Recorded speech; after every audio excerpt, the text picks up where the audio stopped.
নমস্কার, খুকুর রান্নাঘরে আপনাদের সবাইকে স্বাগত। আজকে রান্না করে দেখাবো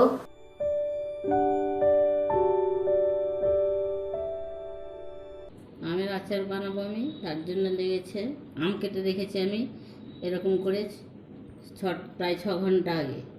কেটে আমি সামান্য একটু হলুদ দিয়ে একটু জলটা শুকানোর জন্য হাওয়াতে রেখেছিলাম। এখন আমি আচার বানাবো। তার জন্য লাগছে 500 আমার চিনি, 500 আম আছে, 500 চিনি, তার জন্য আন্দাজ মতো নুন, আর নিয়েছি 1 চামচ করে, 1 চামচ মৌরি, 1 চামচ মেথি, 1 চামচ জিরে, আর একটু ফোড়ন দেওয়ার জন্য আছে 5 ফোড়ন আর 2টো শুকনো লঙ্কা। এই 3টেকে আমি ভেজে গুঁড়ো করে দেবো, আর এটা আমি ফোড়নে দেবো, শুকনো লঙ্কা আর 5 ফোড়ন। দেখা এবারে আচার বানানো। শুকনো খোলায় আমি 3টেকে ভেজে নেব, জিরে, মেথি, মৌরি। সরি, আমি 1 চামচ করে বলেছি, ওটা 1/2 চামচ করে দেবেন। 500 আমে 1 চামচ করে দিলে 1 কিলো আমের বলেছি আমি। এটা 1/2 চামচ করে 500 গ্রাম আমের আমি মিষ্টি আচার বানাবো। এই জন্য শুকনো খোলাইটাকে আমি ভেজে নিচ্ছি।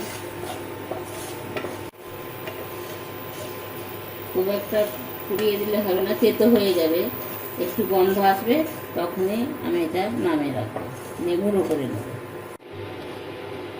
মশলা থেকে আমার সুন্দর গন্ধ বেরিয়েছে, আর একটু ফুটছে, আওয়াজ হচ্ছে, ফটফট করে হয়ে গেছে। এর বেশি আমি আর ভাজবো না, নইলে গন্ধটা চলে যাবে আর দেখতেও খারাপ হবে, কালো হয়ে গেছে। আমি এখানে ইন্ডাকশনটা অফ করলাম, এখানে আমি গুঁড়ো করলাম। কড়াতে আমি 2 চামচ মতো তেল দিলাম। এবারে আমি দেব শুকনো লঙ্কা, 2টোকে 4 পিস করে। এটা ভাজা ভাজা একটু পোড়া পোড়া হয়ে গেলে দেব আমি 5 ফোড়ন।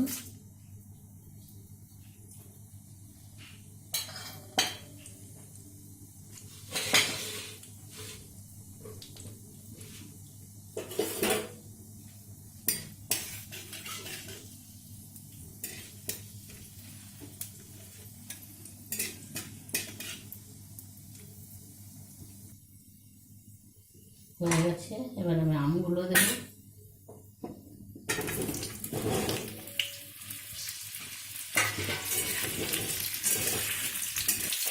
এটা একটু জলটা শুকিয়ে যাবে, তারপর আমি চিনিটা দেবো।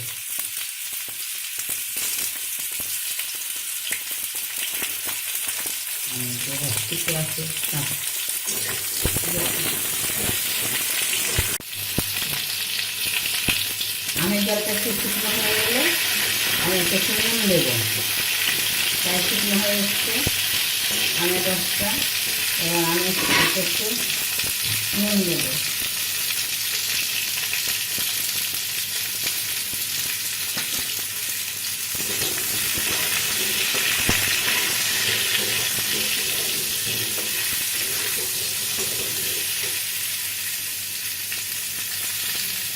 যেহেতু আমি চিনি করছি, একটু রং করার জন্য লাল লঙ্কার গুঁড়ো দিয়ে দিলাম।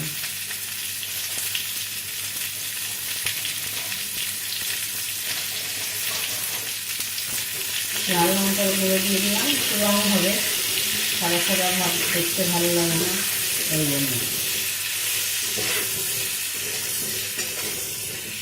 এবার আমি দিয়ে দেবো চিনি, 500 গ্রাম চিনি আছে আমার।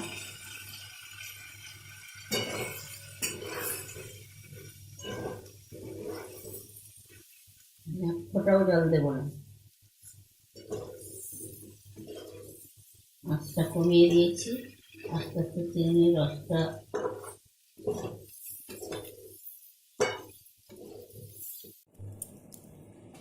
আমি চিনিটা গলার জন্য একটু ঢাকনা দিয়ে রেখেছিলাম, তাড়াতাড়ি চিনিটা গলে গেল, তার জন্য এরকম হয়েছে। আর খুব কম আছে, সিমে করে দিয়েছি আমি চিনি দেওয়ার পর, নইলে পুড়ে যাবে, আমটাও সেদ্ধ হবে না। ওই জন্য আমি সিমে দিয়ে এই ঢাকা দিয়ে রেখেছিলাম, চিনিটা গলে গেল, সুন্দর গলে গেছে। জল না দিয়েও এটা অনেকদিন থাকবে, এই জন্য আমি 1 ফোঁটাও জল দিলাম না। এটা 1 বছর 2 বছর যতদিন ইচ্ছে আপনি রাখতে পারেন।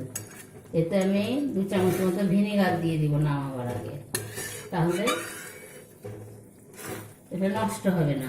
এই আমগুলো সেদ্ধ হওয়া পর্যন্ত আমি অপেক্ষা করব। আমগুলো প্রায় সেদ্ধ হতে লেগেছে, এই যে দেখুন গলে যাচ্ছে। এরপরে আমি ভাজা মশলাটা দিয়ে দেবো আর 2 চামচ মতো ভিনেগার দেবো। আমটা প্রায় সেদ্ধ হয়ে এসছে। তবে লাল মরিচ দিয়েছি বলে কালারটা খুব সুন্দর হয়েছে। দেখুন গুড়ের মতোই হয়ে গেছে। আমের আচার তো গুড়েরই দেখতে সুন্দর হয়, আমি সবসময় গুড় পাই না, তাই চিনি দিয়েই করেছি। এবার আমি এটাতে ভাজা মশলাগুলো দেব। সেদ্ধ হয়ে গেছে আমার, সেদ্ধ হওয়া পর্যন্ত আমি অপেক্ষা করলাম। এবার ভাজা মশলা যেটা ছিল সেটাকে আমি দিয়ে দিচ্ছি।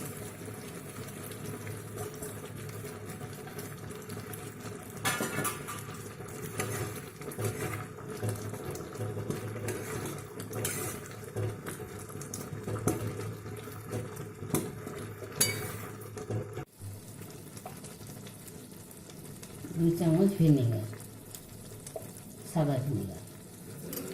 সাদা ভিনেগার দিলাম 2 চামচ। এটা আমার সংরক্ষণ থাকবে অনেক দিন।